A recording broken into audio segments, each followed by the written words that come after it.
Please.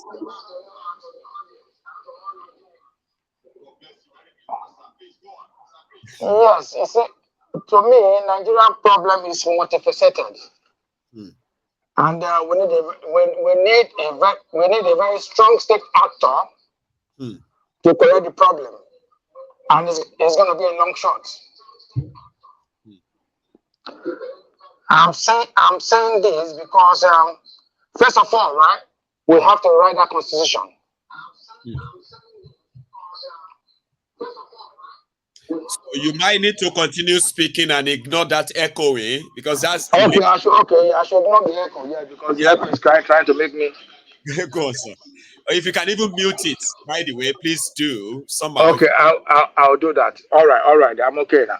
One is Yes. listening, and we are What I'm trying to say, right? We need a very strong state actor, right, to correct all the anomalies in that country. I don't want to them to the Christian or religious part of your discussion today because I'm a Christian. I was born in the church. My name is Christopher, but for the past 40 years, I've never stepped my foot in a church because I saw the hypocrisy of all the Christian religions, so I can't be bothered with that shit. But coming to Nigeria now as a country, how we have progressed so far, I think the politicians have seen Nigeria as a jungle where it's got to be the survival of the fittest. Whatever Tinubu is doing today, right? Yeah, you can't blame him because Tinubu sees himself as somebody in a jungle that has to defeat anybody, any animal that comes in way, eat them alive and conquer them and then take power. Yeah, but this what happened is that if we don't correct our, for example, let me tell you where Nigeria has got a big problem. For example, right, from the Delta region of Nigeria, where even in my village, there's oil well in my village, right? You know, that kind of a thing. I've never enjoyed any federal government. But when I was in secondary school years ago, because I'm 40 something, something years of age now. When I was years ago, when the oil, the Shell, BP and Shell used to manage the oil company in Nigeria, they used to give people from the riverine area scholarship to up to university level. But it doesn't happen anymore. Mayigo, you live in Scotland. You know Britain is got oil, UK has got oil, but the oil is found in Scotland. That's right. I did my bachelor's and master's degree in this country. I went to university. You can live in England, right? I have to pay student finance. I have to apply for student finance. Whereas in Scotland, it's free. It is. The student their tuition fee and the grant and everything is free in Scotland. Where in England we have to pay, and it's an unspoken reality. Nobody can argue about that because the oil is found in Scotland. That's right. You know what I'm saying? But in Nigeria, it's a different dimension entirely. They create some nonsense agency. They call it Niger Delta, blah, blah, blah, blah, blah, which doesn't make any sense. All the 30% derivation, right? All they have to do, right, is just send the money to the local government where the oil is found. Let the local government use that money to develop their local government and give all the children that come from that community, right, scholarship up to university level. But what did they do? They created a system where they put their guys, somebody from the northern area is becoming Niger Delta, whatever director, where they share the money among themselves and nothing happens. Look at the oil communities today in Nigeria. They are the poorest in Nigeria. I can tell you there's no more. Some communities in the oil producing area, right, they've not seen a motor car in their lives. In their life, they've never seen a motor car because there's no road to access those communities, and that's where the oil is found. So that's the problem. You see, Nigerian problem is, when I say it's multifaceted, it's really multifaceted. It's not about religion. It's not about Christianity or whatever. It's about state actors manipulating the system. The only way to correct the system, we need a strong state actor to come up, like what happened in Ghana when Rawlings came into power. You understand what I'm saying? Yeah, Singapore as well. It happened in Singapore. We just need a strong state actor to come and just tell us the truth and eradicate all these anomalies. It doesn't make sense anymore. Implementation of the constitution to the letter. When the court says this, the court says that. When the constitution says this, constitution says that. When the government says this, the government says that. Look, for example, Buhari is bigger than Nigeria. Babangida is bigger than Nigeria. All the state actors in Nigeria today in the north are bigger than Nigeria. Have you ever imagined somebody stealing 80 billion naira and is walking free on the streets? Because it's from the Fulani ethnic stock. You understand what I'm saying? And the brother is an attorney general. Can you imagine that nonsense? Can that happen in the Western world? It can never happen. So what Nigeria needs, right, is a state actor that will come on strong and they get all this nonsense. Whatever we are discussing today, right? You know, we are just seeing ourselves. Whatever we discuss today, this, we just need that strong state actor that will come like a messiah and correct all these anomalies. Nigeria can never work. Look, how do you get rid of the system we have today? You can't get rid of them because when they started this political this political dispensation during 1990 or 1993 or whatever when they started it, right? Nobody know that it will work. The elites, the strong educated elites, right, who have ideas, right? They didn't bother because they said no. This one they go read when another person go comment, they go talk that I know the election. They didn't know what. So all the 419 guys apply to be the governors and all this, and and it worked. That was when Ukiwe went to the House of Assembly. Remember Ukiwe? He said all the people I've seen before. These are people are arrested before now. These people are criminals. So that's the problem. And how do you get rid of them today? You can't get rid of them. The House of Assembly is filled with criminals. And the only thing to change the country is the House of Assembly to change the law. And how would they change the law? Can they change the law to discover themselves? To disenfranchise themselves? No. So the only alternative for the youth, right, to protest and come out with to come out to the public, to come out to the forum and withdraw all the candidates. Nobody has elected Nigeria that you can recall all the candidates that are elected. You can recall even Tinubu. You can recall Tinubu. You can recall Tinubu. How can this Mahmoud be officiate another election after all what happened? Nothing makes sense anymore. Mayegu, nothing makes sense anymore. You know what I'm saying? So look, we in diaspora, we are crying. Today alone, I sent almost 500 pounds to Nigeria. I even have to give my tenants money again. I told you I gave them a bag of rice 2 days ago. I have to give them money again today. Lord, feeding tenants. Feeding tenants, because I'm not even telling them to pay rent now because I know they can't pay it. They can't afford it. They can't afford the rent because everything is turned upside down. When they sell a chicken, a fowl, or what they call it in Nigeria, is it a fowl or a chicken, right? For 3,000, 12,000 naira. So people opted for meat instead of chicken. They opted for meat. You know what I'm saying? The country is turned upside down, and people will keep on defending Buhari, defending Tinubu, and start blaming everybody. I think the system is skewed, you know, to fail. And the only way to correct the system, right? I think we made the opportunity to appoint this state actor, Peter Obi, but it's very unfortunate. You understand what I'm saying? That he did. I know he won the election, but it wasn't destined to rule Nigeria. You understand what I'm saying?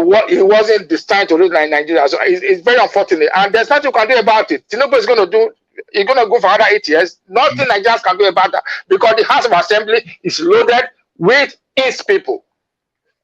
And there's nothing we can do about it because Tinubu he said it before that he threw money at him. He went to your state, told the king, right? Listen, I'm richer than your state. I'm richer than your state. And he said it before that if you throw money at anything, it will work. Yes, all the time he went, look, he just went to Lagos directly, right? All the crowds you see at the airport, right? They're all rented. All the crowds are rented. You know what I'm saying? So Nigeria, we are in a dire strait. You know what I'm saying now? And I don't know how we can correct this anomaly, this situation. I think we are in for a hard time. I don't know what to do. Sometimes I cry in my house. I understand. I cry for Nigeria. I want to say thank you so much, Sir Chris. You see, the enlightenment that you have even given to us tonight is also part of what we are doing. Okay, except nothing is going to change. But we believe that when people knows maybe they will act. Abi, but we'll see how that goes. So thank you so much. Thank you, my okay. Merry Christmas to you and your family. And you, To all Nigerians in diaspora. I wait for Nigeria. I wait for you, man. I'm waiting myself. we'll be there. Indeed. So, my brother, sir, Siku, how do you pronounce that? Well, I'm coming to you, okay? Just stay there for me for a second, okay? I'm going to go quickly to Dr. Agbede. He always comes with a memo. So, therefore, it won't really stay longer. Then you and I can possibly close the program tonight. I do have another 2 people. I'm so scared to bring them on because of time. I'll stick to Dr. Agbede, sir. Can you let me unmute you, sir? Let's see if I can do it. Okay, yeah. Speak on, sir. Doctor. Okay. Mayegun, Merry Christmas. God bless you. God bless you. And the Temple of Truth Family. God bless you. God bless you. Now, let me first of all thank Bola Ahmed Tinubu for successfully pocketed all the 200 million Nigerians. Because last year at Abeokuta, he said it, Emilokon, because in that untouchable group, they want to do hanky-panky for him. That was why he cried out. So no, Emilokon. And today, he has successfully realized his dream, his long-time dream, because he has said before that his dream is to become the president of Nigeria. So he has done that by pocketed all the 200 million people of Nigeria, which I can call them fools, FWOL, fools. They're fools. Okay, look at number one. When I say fools, look at Emefiele. Emefiele, he's just a servant. Everything he has done it. Is an instruction, directive from his boss, which was Buhari. Today, Buhari is working free. So they've already orchestrated that thing that they will take Emefiele because Nigeria they are fools and they take Emefiele and still and the principal Buhari is working free. See, this is not good at all. So, and today again, Ungiri Ugeleli was saying that Nigeria should be good ambassador. the boy, that was a very stupid boy. Your principal, Bola Ahmed Tinubu, is he a good ambassador to Nigerians? No, capital no. What he has done, that thing is still under investigation. How can 2 people be using one social security number? what Tinubu has done? America is not like Nigeria, and nobody supports the law here in America. So they are fishing. In fact, that thing, FBI, they are doing that something. I'm telling you, when they come out with all the facts now, with everything, Bola Ahmed Tinubu is not a good ambassador. No, he's not a good ambassador. So that was another thing. Now, what call it? Now they said that during 1984 side when Babangida was the head of state, we are being told that it was Igbo. That was Igbo. His name is Fred Ajudua. That Babangida is using. Fred Ajudua. In fact, that Lagos when he was living at that rural area when Babangida was the president. I'm telling you, 419 started with it. Babangida used Fred Ajudua. That's his name. And today, Fred Ajudua is in the House of Rep. You see, that was when 419 started. That was why they can't give power to the Igbos people. Yes, Babangida used Fred Ajudua to start the 419. Fred Ajudua, we drove a bullion van to the CBN because Babangida was in the head of state then, and he will carry money as it's true. Fred Ajudua. And today, Fred Ajudua is in the rep. He's probably in jail. Yes. Oh, God bless you. He's in jail now. We're not in rep, by the way. You know. Is he jail now? Are you sure? And then Babangida didn't use the Igbos like that. Fred, the Ajuduas, they said, Babangida, it was Babangida time that they said, do whatever you can to make money. Just don't get caught. Yes. They are using they have Ajudua and his other 419 members. They were using the Dodon Barrack in Lagos, like they were working for president. They said they were working for governor. I'm sorry, for the president. And that was how they scammed a Brazilian bank. That was how Fred Ajudua ended up in prison, sir. Okay? Yeah. So scammed a Brazilian bank where they sold the Brazilian bank, they sold the airport to a Brazilian bank, 242 million. So Obasanjo came, he arrested Ajudua. Just thought you should know. Okay. Because I will. Okay. Now you have mixed them together somehow there. But again, talking about the criminals in Nigeria that are like more or less like untouchable. You were saying something. Yeah. He said, you know, like you said, like Tifnubus is like whatever money cannot do, more money can do it, Abi. You are correct. And I want to do anti-paki for him.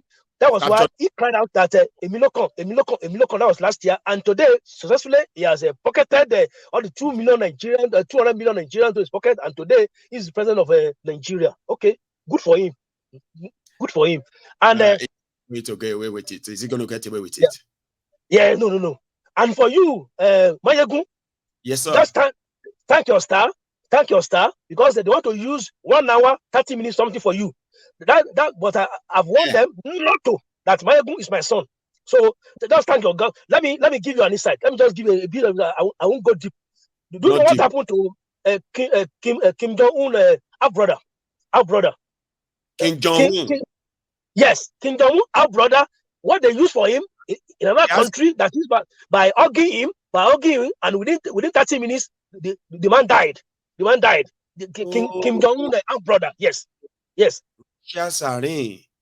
this one for people that once they all call do you like that after 30 minutes. Exactly. After 30 minutes, yes. Before 30 minutes, you will not feel it at all. But 30 minutes, that's 30 minutes, 1 hour. So you want to use it on you, but I want them not to. Yes, I can't lie to you. I can't lie to you. Only Mama no. Mayegun is my son. Don't try it. So Mayegun, please don't brush it aside. Just be careful. Anybody you don't know, don't let them argue. Don't let them argue. Yeah. God bless you. That's what I say for now. Thank you so much, Dr. Agbede. I didn't know that you have changed your name to the Nigerian American Genius. I thought we wanted to keep that as a CIA thing. So you have declassified, sir.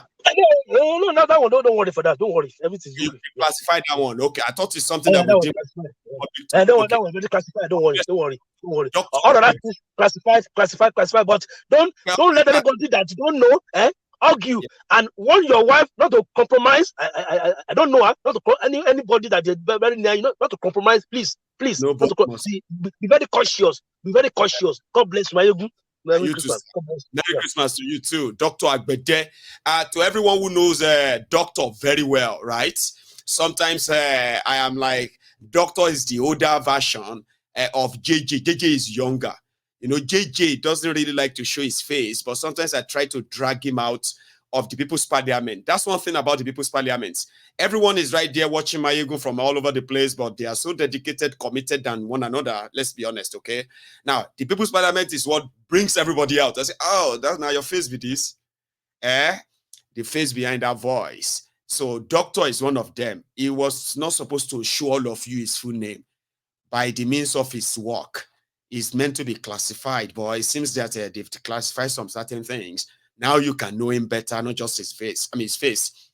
Thank you. I have my last parliamentarian. I am not taking anybody in again, so I'm just going to spend the rest of the evening with you, dear brother. I said, how do I pronounce this? Is this Sekou Kelly? Yes, sir. It's Sekou Kelly. Yes, I know. It's I know it's not Nigerian. Yes, but it is West African.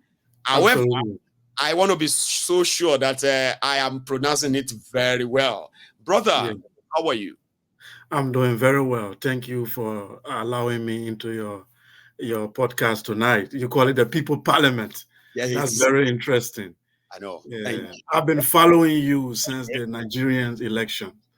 Bless you. So yeah, I've been following you. I've been watching every video when you come out. You know, I really like how you even created these pseudo names, Tif Tunubu, and all these names for all these people. It was so very interesting. I also admire your intelligence, the way you analyze issue. I'm a Pan-Africanist, so I really love when I see brilliant Africans making analysis on things that affect their country. So that's why I've been following you. I try calling in, and it's very difficult to get in. So tonight, when you have this StreamYard link, I'm like, okay, this is my opportunity. And I'm so lucky to be the last person to speak as well. Thank you so much. I'm happy to be here. Please.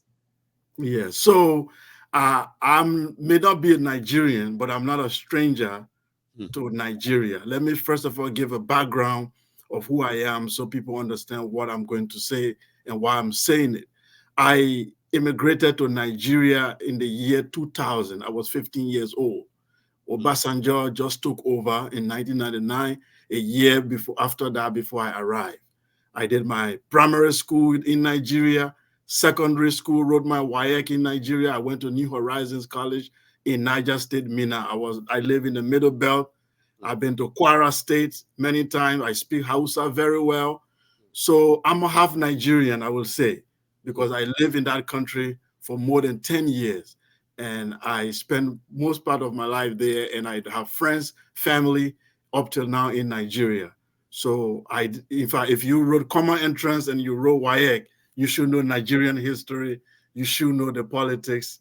And me being a Pan-Africanist, I have followed through most of the political activities in Nigeria. So that's what gave me, just to give you a background of who I am, so that I will be able to make analysis on the ongoing issues in Nigeria. Thank you very much. Please. Yeah. So I tried learning Yoruba, but I did not. I speak Hausa perfectly, because when you live in the north, Hausa is the common language there. So next to it, because I live in the Middle Belt, close to Kwara State, so you have Yoruba language, but the Kwara people, sometimes some of them speak Hausa as well. So my Yoruba is not good. So what I want to speak here tonight, Mayegun, the issue of Nigeria. I'm from Liberia, by the way. The name of my country is Liberia. And if you know Liberia, Nigeria helped us in the 90s when we had civil war in our country. Liberia was falling apart. We fought civil war, from 1999 down to 2003, and Nigerian forces helped quench the civil war in Liberia. So Nigeria was the hope of the continent, the giant of Africa, the country we all look up to and say, one day in the future, this is going to be our China. This is going to be our United States. If Nigeria succeeds, Africa succeeds. Every African, especially if you live in West Africa area, I'm not talking about regular people, but people who really analyze issue, you will know that Nigeria was the hope of the continent. But unfortunately, in the last 10 years, we've seen Nigeria going down the drain. We've seen Nigeria promising future now becoming dashed, and we've seen that it seems that there's no hope. So when people are making a lot of analysis, I come in and tell them that this is my own understanding. The problem in Nigeria is a summary of what is happening in all of African countries, which is number one, the way we got independence, the institutions that we inherited were not decolonized. It's like the colonial masters made a deal with people we call freedom fighters, and they replaced them. They just replaced the white Oyibo with our black brothers who continue the colonial legacy. And I will give you an example. Your police is a typical colonial police. During the colonial era, the police was meant to protect the colonial elite. The police was there to beat up the people, subdue them, and terrorize them to protect the colonial masters. That's what the African police do now. That's what the Nigerian police does. The elite of the colonial era, They were bourgeoisie who lived in Africa, but then their real home is London. Their hospital is Paris. When the colonial masters get sick, they take them to Lisbon, they take them to Paris, they take them abroad to go to get treated in the what they call the metropole. And the Africa was the farm, was the place they work, was where is where you extract the natural resources. The London is where you go to enjoy it. Our elite are following the same pattern. The educational institutions were designed to make the colonial masters to look like saviors and tell the people who have been exploited to appear as if they are being indebted. They have to be grateful to the colonial masters for giving them education. Why that education was actually a miseducation. If you watch our education today, it followed the same pattern. The religion was created to pacify the public in order for them not to stage a revolution. The colonialists were in bed with the religious masters. They tell the people to calm down. In fact, our traditional rulers, some of them were compromised. Those of them who refused to compromise were removed from their throne. If you compromise with the colonial system, then you remain on your throne. Today is the same thing. Our traditional leaders have to compromise with the men in Abuja, the unknown forces in Abuja, in the capital. They have to connive with them to destroy your destiny. Now, all I'm saying here is that the colonial system continues, but it has just changed face. It just have a black face on it. So I say this to tell you, when people say, let's divide Nigeria, let's break up the country, let's have a Yoruba nation, let's have a Igbo nation. As a Pan-Africanist, I'm sad because our philosophy was to create a black United States of Africa. So when we see now that a country like Nigeria cannot survive, that means that our theory has been debunked. But here is what we tell people. It doesn't matter if you divide Nigeria today into 7 countries. The same elite who are in bed with London, who are in bed with these forces in Europe, they will be the same elite who will take over this country. Example, South Sudan and Sudan. Did South Sudan become better after they broke out from Sudan? I don't think so. Many countries are breaking up in Africa after independence, but it was the same elite who were transported to the new country. The main people who wanted actual freedom were killed, were removed. Those who wanted real transformation were replaced with the bourgeoisie. Then the second thing I want to say, the forces, the internal forces that are working in African countries are against the people. If you look at Nigeria very well today, you can determine the future of Nigeria by looking at the forces that are controlling Nigeria. What are these internal forces? One, the religious group. I grew up in northern Nigeria. I went to school there. I was born a Muslim. I studied the Quran. If you have been to Niger State, Mina, if you know the institution called RET, Islamic Education Trust in Mina, controlled by Sheikh Ahmed Lemu. Those are the people that brought me up. They gave me scholarship. I went to that school in New Horizons College. I graduated there. I learned the Quran. I was a Muslim until I started traveling, and I decided to put religion aside. What I saw in northern Nigeria is that these people were colonized twice. They were first colonized by the Sokoto Caliphate through the Islamic Revolution. They were still under that colonialism, then the British colonialism came. So they are not in alignment with you in the South. You don't understand. They are operating under 2 influences of colonial culture that they have inherited. One, they inherited an extreme version of Islam called Wahhabism, which even Saudi Arabia is trying to abolish and embrace modernity. This northern Nigeria inherited an archaic, outdated Islamic view that came from Baghdad and Saudi Arabia those days. They inherited it. And it is very much entrenched in their culture. They do not believe in Nigeria as long as they are not on top. As long as Islam, for them, The vision for Nigeria is for Islam to triumph. That's the understanding for them. The destiny of Nigeria must lean toward Islamic revolution. That is the elite, the agenda. I'm not talking about the ordinary people on the street. They don't know what's going on. But the elite, that was the thinking of Usman Dan Fodio. That was the thinking of Sir Ahmadu Bello. That was the thinking of all these elite that came up. They designed, when they took over the army, you don't understand why they influenced the army in Nigeria. Their vision is to lead what Islamic revolution. Now, for you guys in the South, you had only one colonialism, which is the European. That's why there are people, Chris, John, Johnson. When you are tired of European colonialism, you fall back to your culture. They don't have no culture to fall back to. They only have Islamic extremism to fall back to when they are angry. That's why every riot in the North take an Islamic tune. Any fight, any fighting has to take an Islamic tune. They do not have any ideology or philosophy to fight with other than Islam. And this make you guys to live in two different planets, but yet you are trying to build a country. For me, even as a Pan-Africanist who want Africa to be together, I can tell you that northern, southern Nigeria cannot survive. I'm sorry to tell everyone, it will not survive. I'm going to ask Sekou, just for you to take a breath. You are indeed surprised a lot of us tonight.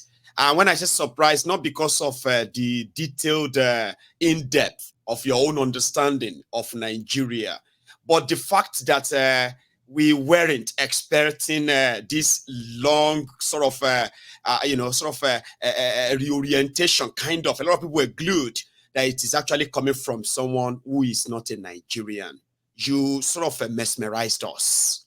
And because of this, I think I chose right to end the program with you tonight, okay? So you seem to know even better. And using your own perspective now, understanding of the both world and being an Pan-Africanist and all that, one of the things you said tonight that sort of got me a little bit emotional is to listen to a fellow African brother to express how disappointed. I actually saw your face dropped, right? When you said you are, as an African, as a Pan-Africanist, and somebody who has been to Nigeria, and the situation of Nigeria today breaks your heart to see that Nigeria is tilting towards a total balkanization. That is something to an average Nigerian, which, as you know yourself, we don't give a damn anymore. It's like we have seen enough. It's like we are done. However, to somebody like yourself, looking from both within and from without, okay, and you can see, do you see a chance of this north-south to continue to coexist under this current arrangement? Whatever any solution anybody brings about, right? Do you even see that from your own experience? Because now you can tell, you have actually analyzed these fault lines between the north and the south, and we sort of saw them as bloodlines for decades until the last 10 years, like you rightly sort of acknowledged. Last time, 10 years saw Nigeria and Nigerians taken to where a lot of us never envisaged, including the fault lines, the red lines, the north, the south. So 2024 and beyond, with what you know and what you have told us so far, you see Nigeria exist for another 10 years as the north and the south still, with the way things are going. I want to hear that. I see. I'm not a prophet, okay, but we can look at the data and be able to say this is what we think will happen.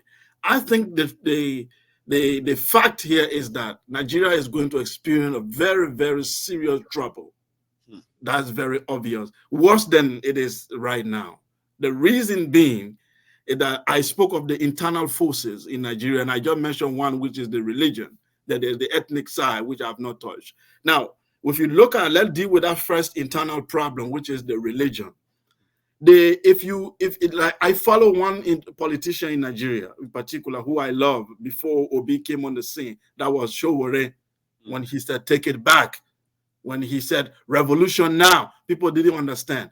Nigeria needs a revolution. And when we say revolution, it's not just people moving on the street or what, a transformation of thinking and transformation of institution, complete transformation. Now, that transformation, even if you do it the way Sowore wanted, you will have to do it twice.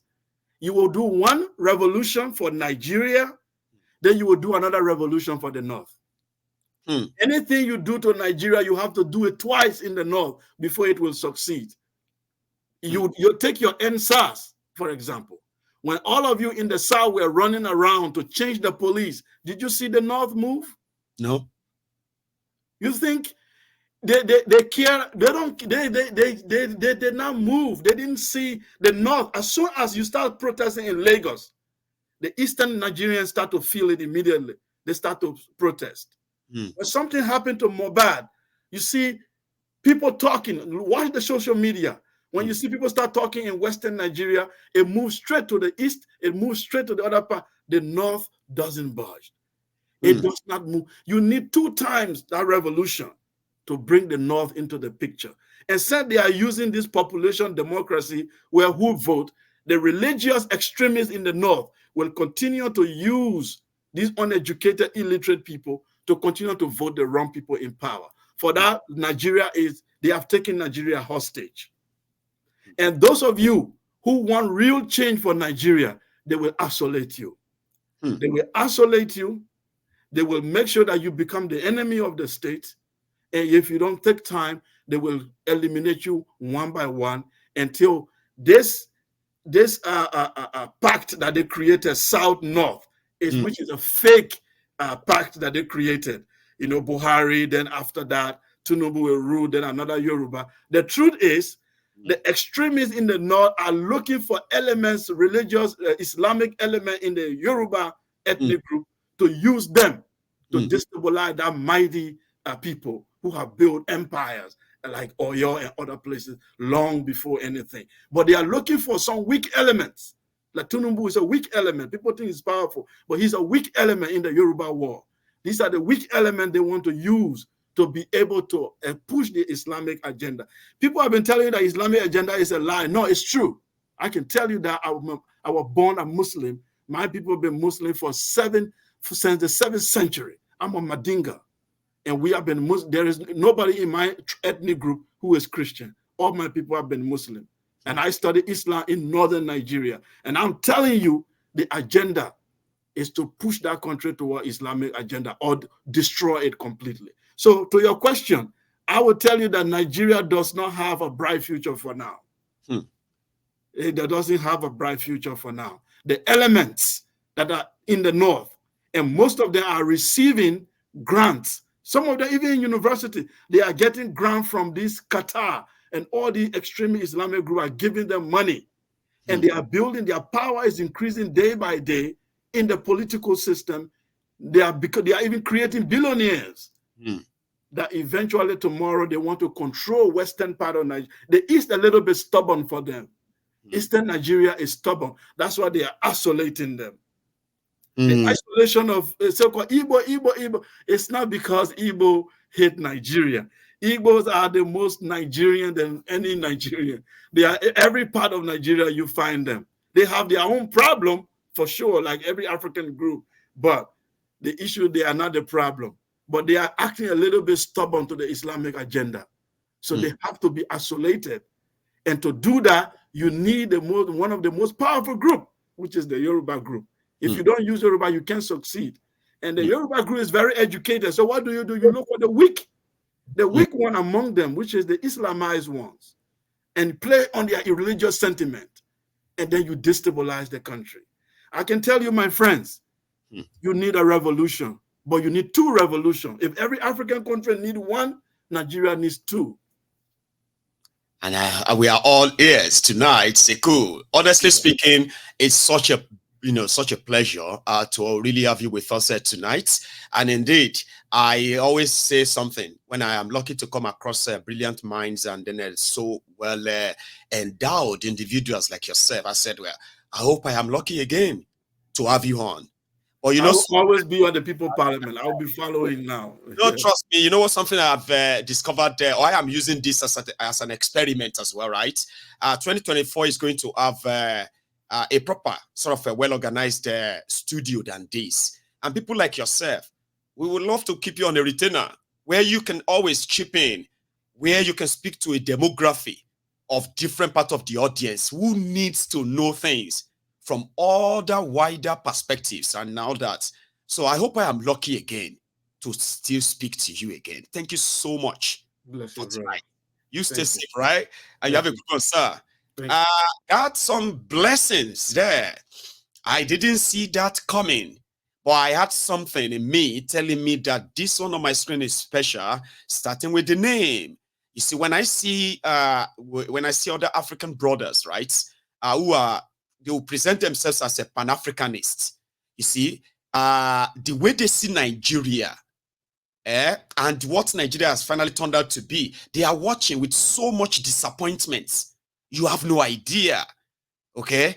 And when I see them come on here, I just feel like something is about to happen. I'm going to enjoy this, especially if this individual is really, really sort of vast in African politics or Nigerian political situation as well. But look at that. It was just like a diamond in the rough. I love that, and I hope I would be lucky again to have somebody like that speak to us and speak their mind from different perspectives and all that. It is going to further enrich this platform. And I'm grateful to all of you, all of us, for what we have managed to create here, right? A community that indeed we might not know those who are plugging in and sharing their evening, days and all that with us. But now you should indeed probably know that it is a rich platform when you are having a political conversation that you are kind of lost, no idea of what this old nonsense is all about in Nigeria, all right? No matter how sort of slow your mind is when it comes to all this political stuff, come on to Mayegun's Diary Political, right? It's just a matter of time. You will never regret staying back to watch, just like it is tonight. So People's Parliament is not always so busy. And that is why I encourage people to join early instead of joining late because of timing and all that. But tomorrow is another day, okay? We will take it on from there. And I hope our 2023 this is going to be the last 2023 People's Parliament, which means we might likely have one in January or as soon as we can, of course, in January. So thank you so much, everyone. I will see you tomorrow. And until then, just take it easy, okay? And Merry Christmas to all of us. Good night.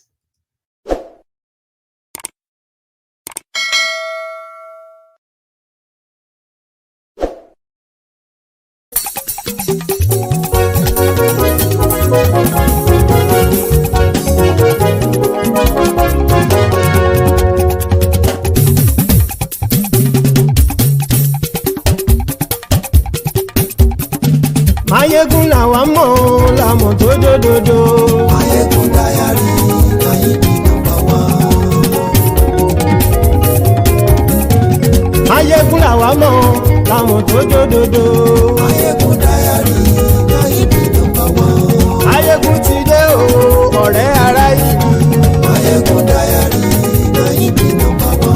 Lórí Facebook, lórí YouTube. Mayegun Diary Nayibi #1. Gbogbo bó ṣe ń lọ ni Mayegun já wa sí. Mayegun Diary Nayibi #1. Àṣírí ọ̀jẹ̀lú kì í bò níbẹ̀ o. Mayegun Diary Nayibi #1. Bó bá ṣe eré àní Mayegun máa wí. Mayegun Diary Nayibi #1. Ó sì tún ṣe eré wàá gbọ́ níbẹ̀ o. Mayegun Diary Nayibi #1. Mayegun Diary Political. Mayegun Diary Nayibi #1. Godfatherism kò sí lọ́rọ̀ Mayegun. Mayegun Diary Nayibi #1. Ẹ farabalẹ̀ sẹ́ o kẹ́gọ́rọ̀ lẹ́nu o. Mayegun Diary Nayibi #1. Àní Mayegun làwa mọ̀ tó dòdòdò. Mayegun Diary Nayibi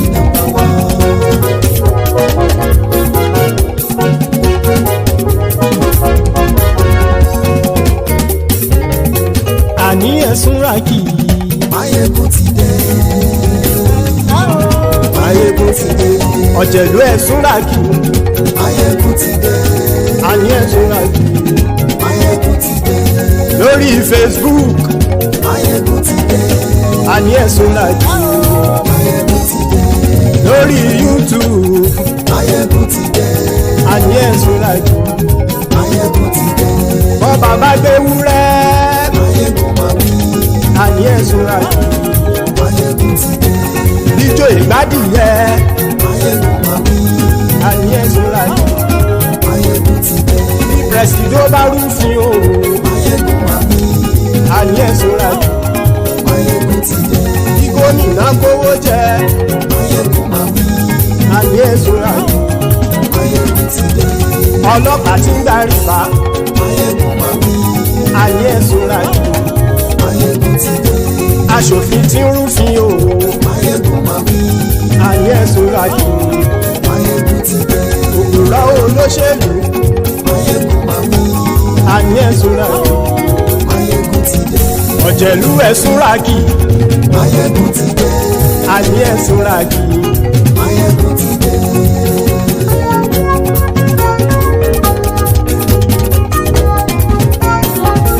Máyégún ti dé gbogbo ọ̀jẹ̀lú ẹ̀súnra kì í Máyégún ti dé gbogbo ọ̀jẹ̀lú ẹ̀súnra kì í ṣùgbọ́n ní bá ti ṣe èyí tó yẹ kí wọ́n ṣe ọmọ bá dèrò ní fi wọ́n níran o. Máyégún ti dé. Gbogbo ọ̀jẹ̀lú ẹ̀súnra kì í. Máyégún ti dé. Gbogbo ọ̀jẹ̀lú ẹ̀súnra kì í. Ṣùgbọ́n ní bá ti ṣe yìí tó yẹ kí wọ́n ṣe ọmọ bá dẹ́rọ̀ òní fi wọ́n níran. wọ́n fowó bẹ́ẹ̀ o Máyégún ó sọ pé wọ́n ò bẹ́ẹ̀ wọ́n fowó bẹ́ẹ̀ Máyégún ó sọ pé wọ́n ò bẹ́ẹ̀ oníkan ṣáàtì ṣe èyí tó yẹ kí wọ́n ṣe fáwọn ará ìlú tó gbé wọn débẹ̀ o àyè. Máyégún ti dé. Gbogbo ọ̀jẹ̀lú ẹ̀súnra kì í. Máyégún ti dé. Gbogbo ọ̀jẹ̀lú ẹ̀súnra kì í. Ṣùgbọ́n ní bá ti ṣe yìí tó yẹ kí wọ́n ṣe ọmọ bá dẹ́rọ̀ òní fi wọ́n níran. ha kì máa yí ṣe eré ọ̀rọ̀ yìí kì í ṣe ẹ̀fẹ̀ kì máa yí ṣe eré ọ̀rọ̀ yìí kì í ṣe ẹ̀fẹ̀ ẹni bá ti lè lẹ́bọ̀ lẹ́rù o ọmọ bá dèrò kàṣàyè tú wọn síta. Máyégún ti dé. Gbogbo ọ̀jẹ̀lú ẹ̀súnra kì í. Máyégún ti dé. Gbogbo ọ̀jẹ̀lú ẹ̀súnra kì í. Ṣùgbọ́n ní bá ti ṣe yìí tó yẹ kí wọ́n ṣe ọmọ bá dẹ́rọ̀ òní fi wọ́n níran. tẹnitẹni ọmọ Máyégún ọ̀rẹ́ ara ìlú mọ̀mọ́ ni mo fọlọ́run ṣọ́ ẹ̀ bá kìlẹ̀ lóòótọ́ olódodo ìlú ọ̀tá ìlú.